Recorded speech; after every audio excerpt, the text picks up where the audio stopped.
भारत एक रिस्पॉन्सिबल देश होने के साथ साथ एक डेमोक्रेटिक देश है और देश के लोगों ने देश के वज़ीर-ए-आज़म नरेंद्र मोदी जी को चुना है और उन पे एक जिम्मेवारी बन जाती थी कि जो लोगों का गुस्सा है और जिन्होंने ये सोचा है, करा है या साजिश बनाई है, उनको कैफरे करदार तक पहुँचाया जाए। सरकार ने एक माकूल जवाब दिया, लेकिन कहीं ना कहीं इस घटना ने पाकिस्तान को पूरी तरह एक्सपोज तो किया।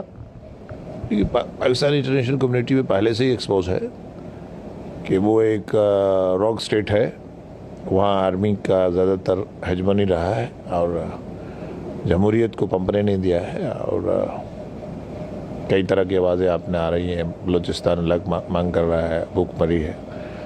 उन सारी चीज़ों को दबाने के लिए पाकिस्तान इस तरह की कानूनी हरकतें करता रहता है और उनका एस्टेब्लिशमेंट खासकर आर्मी करती है।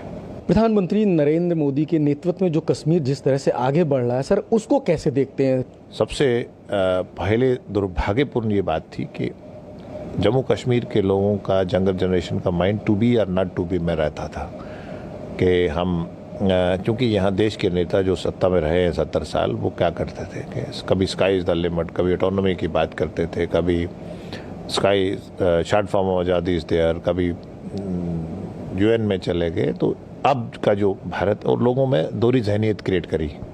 अब जो नरेंद्र मोदी जी के ज़माने से 2014 के बाद और ख़ासकर 2019 के बाद एब्रोगेशन के बाद कश्मीर की जो यंगर जनरेशन है उसको ये मालूम हुआ कि नहीं, हम भारत के हैं।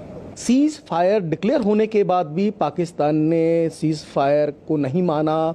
अगर पड़ोसी देश से आतंक होता है तो हम उसका करारा जवाब देंगे। ये कहीं ना कहीं प्रधानमंत्री की जीरो टॉलरेंस नीति की ओर इशारा करता है। देश के लीडर का, देश के वज़ीर-ए-आज़म का ये ड्यूटी भी बनता है कि कहीं ना कहीं जो प्रॉब्लम्स हैं, जो क्रिएटेड प्रॉब्लम्स हैं, जहाँ आउटसाइड से कहीं ना कहीं उनको ऑक्सीजन मिलता है, उसको ठीक करके लोगों को मेन स्ट्रीम में लाना और उनको देश की तरक्की के लिए उनका टैलेंट को इस्तेमाल करना, ये प्रायोरिटी, ये बड़ी कन्विक्शन से होता है और ये नरेंद्र मोदी जी में ये पाई जाती है। अब विपक्ष का कहना है कि चूंकि अब सीज फायर हो गया है तो संसद का एक संयुक्त सत्र बुलाया जाए, सर्वदलीय बैठक की जाए। जंग के बादल हों या कोई भी बड़ा मेजर इंसिडेंट देश में हो जाए, जैसे पहलगाम का हो, तो अपोजिशन का भी कोऑपरेशन रहा है।